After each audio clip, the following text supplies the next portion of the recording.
Omicron variant एक Covid virus का ही variant है जो कि अभी WHO ने नवंबर 26 को मोस्ट प्रॉब्ली इसका नॉमेनक्लेचर किया है कि भाई उसको आइडेंटिफाई किया है। साउथ अफ्रीका में ये पहली बार आइडेंटिफाई किया गया है। इसको हमें कहा गया है कि this is a variant of concern, मतलब यह चिंता का विषय है। एक तरह से अगर हम आम भाषा में कहें, चिंता का विषय इसलिए है क्योंकि इसमें बहुत सारे म्यूटेशंस हैं। हमने कोविड की 2 वेव ऑलरेडी देखी है। पहली जो वेव थी उसमें एज ए डॉक्टर हम जानते हैं कि सिम्टम्स और सीवियरिटी अलग थी। दूसरी में कुछ नई चीज़ें जैसे फंगल निमोनिया हमें एज ए कॉम्प्लिकेशन देखने के लिए मिला, सीवियरिटी ज़्यादा मिली और ड्रग्स को रिस्पॉन्स कम मिला as compare to first wave. तो सेकेंड वेव पहली वेव से अलग थी और दूसरी बार जो है हमारा डेल्टा वेरिएंट आया था। तो वायरस भी पहले से कुछ हद तक म्यूटेट हो चुका था। अब यह वेरिएंट ऑफ कंसर्न इसलिए बन गया है क्योंकि अगर हम वायरस की स्ट्रक्चर पे हल्का सा मैं प्रकाश डालने की कोशिश करूं तो कि एक सिंगल स्ट्रैंडेड RNA होता है, 4 स्ट्रक्चरल प्रोटीन होते हैं। उन स्ट्रक्चरल प्रोटीन्स में से एक प्रोटीन स्पाइक प्रोटीन होता है। अब स्पाइक प्रोटीन का महत्व यह है कि यह आपकी कोशिकाओं के अंदर वायरस को घुसाने के लिए इम्पॉर्टेंट होती है। वायरस अपने आप में पूर्ण रूप से जीवित प्राणी नहीं है, उसके पास अपना जीनोम है, कुछ प्रोटीन्स है, कुछ मशीनरी उसकी खुद की है, फिर वो आपकी कोशिकाओं में घुसता है, आपकी मशीनरी को आपके घर में इस्तेमाल करता है और उसके बाद जो है वो अपना रेप्लिकेशन करता है, अपनी संख्या बढ़ाता है और डैमेज आपको करता है। उसको आपकी कोशिका के अंदर प्रवेश करने के लिए जो प्रोटीन है वह स्पाइक प्रोटीन है।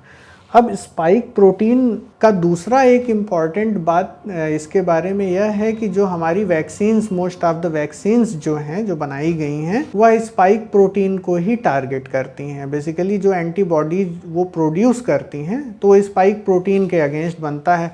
अब स्पाइक प्रोटीन के अगेंस्ट एंटीबॉडी बन गई। जब वायरस आपके शरीर के अंदर प्रवेश कर रहा है, अंदर गया, एंटीबॉडी तैयार बैठी है, उसने स्पाइक प्रोटीन से बाइंड कर लिया और अब वह वायरस ऑक्युपाई हो गया। अब वो आपके शरीर के कोशिकाओं के अंदर घुसने में सक्षम नहीं हो पाएगा। ओमिक्रॉन के साथ यह समस्या है कि इसकी स्पाइक प्रोटीन में ही जो प्रीवियस वेरिएंट हैं उनसे 30 से ज़्यादा म्यूटेशंस हो चुके हैं।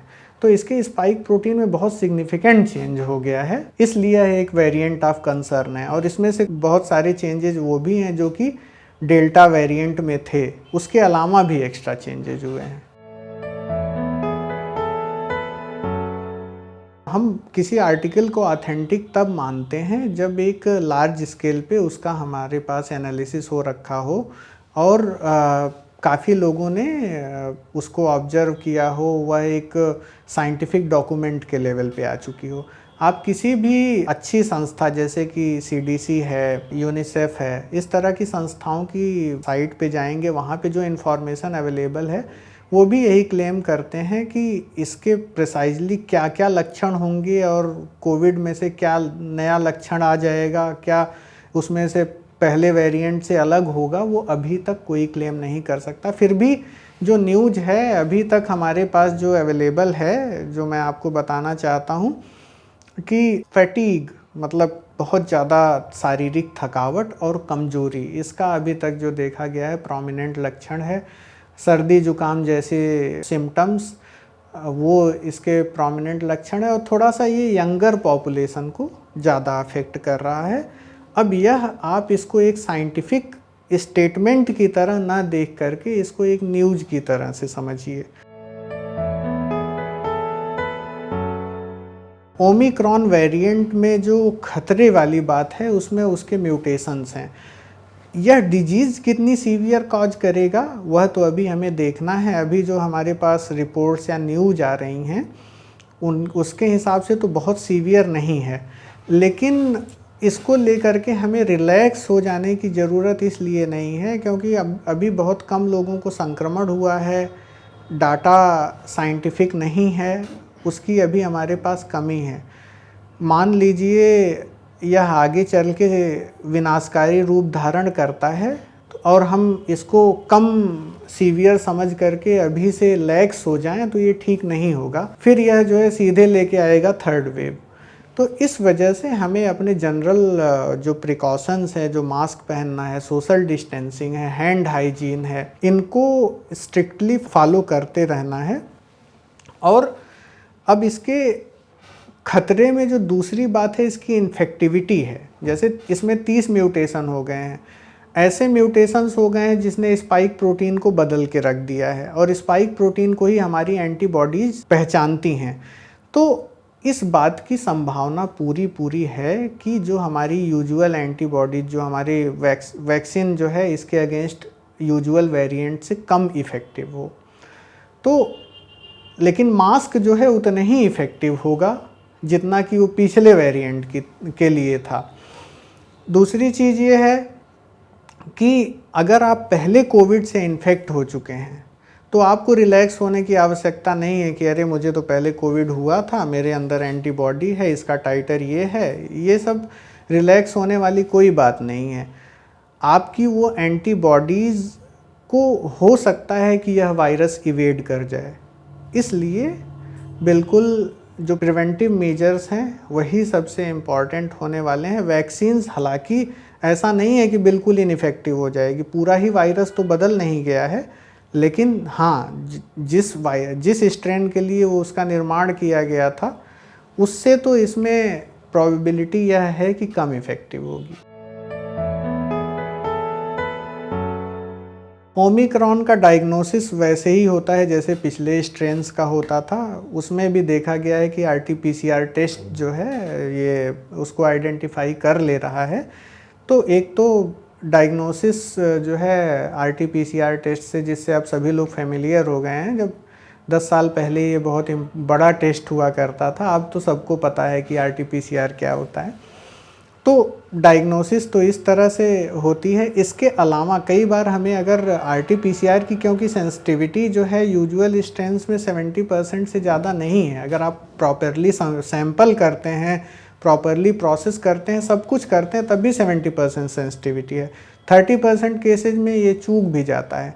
तो अगर किसी पेशेंट को टिपिकल सिम्टम्स हैं कोविड के, उसके CT स्कैन पे वो स्पेसिफिक चेंजेज हैं जो अब तक हमने ऑब्जर्व किए हैं, जो हमें पता है कि ये कोविड रिलेटेड चेंजेज ही हैं, तो इन दैट केस उसके रेडियोलॉजिकल स्कोरिंग के हिसाब से कोविड मान करके ही ट्रीट किया जाना चाहिए। तो और ट्रीटमेंट के पर्सपेक्टिव से अगर हम देखें तो ट्रीटमेंट भी वैसे ही होगा जैसे पिछले स्ट्रेन्स का होता था। उसमें हमारे पास 2-3 जो है इम्पॉर्टेंट मॉडलिटीज़ थी। पहला जो है एक एंटीवायरल ड्रग। तो एंटीवायरल ड्रग्स अब कुछ नई आ गई हैं। तो एक तो है कि हम एंटीवायरल देंगे कि वायरस के बढ़ने को हम रोकें। अब एंटीवायरल्स जो हमारा ऑब्जर्वेशन है, और ये क्लिनिकली आइडेंटिफाइड और प्रूवन चीज़ भी है कि early stage of viral infection में ज़्यादा इफ़ेक्टिव होती है। जनरली 10 दिन के अंदर हम लोग उसको बेस्ट मानते हैं, प्रेफरेबली हफ्ते भर के ही अंदर अगर दे दिया जाए तो। दूसरा ये है कि वायरस जब अच्छे से अपना रेप्लिका बना चुका होता है तो वह क्या करता है कि इम्यून सिस्टम को, रोग प्रतिरोधक तंत्र को अनियमित कर देता है। तो जो लंग को असली डैमेज होता है वो इम्यूनोलॉजिक फेनोमेनन की वजह से होता है। तो दूसरा जो हमारे पास ट्रीटमेंट के लिए हथियार है वह जो है इम्यूनोसप्रेशन है, जिसको जुडिशियसली यूज करना चाहिए। बहुत ज़्यादा इसका ओवर यूज होने की वजह से भी जाहिर सी बात है, जब इम्यूनिटी को सप्रेस करने वाली ड्रग दी जाएगी और जुडिशियसली नहीं दी जाएगी तो वो चूज करके तो करेगी नहीं कि भाई मैं कोविड की एबनॉर्मल इम्यूनिटी को ही सप्रेस करूँगा और बाकी को जो नॉर्मल इम्यून रिस्पॉन्स है उसको छोड़ दूँगा। तो इसलिए उसको जुडिशियसली यूज़ करना है। तीसरा जो ट्रीटमेंट का मोड है दैट इज़ सपोर्टिव।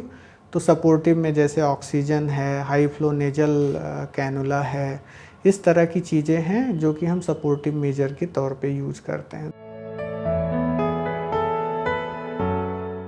सावधानियां कोविड के लिए जो बरतनी चाहिए वो सबको ही पता है। मास्क पहनना चाहिए, हैंड हाइजीन प्रैक्टिसेस का ध्यान रखना चाहिए, आवश्यक नहीं है तो ट्रैवल नहीं करना चाहिए, गैदरिंग से बचना चाहिए, सोशल डिस्टेंसिंग का ख्याल रखना चाहिए, पब्लिक में छींकते खांसते समय मुंह पे कपड़ा हाथ रखना चाहिए। ये सारी सावधानियां सबको ही पता हैं।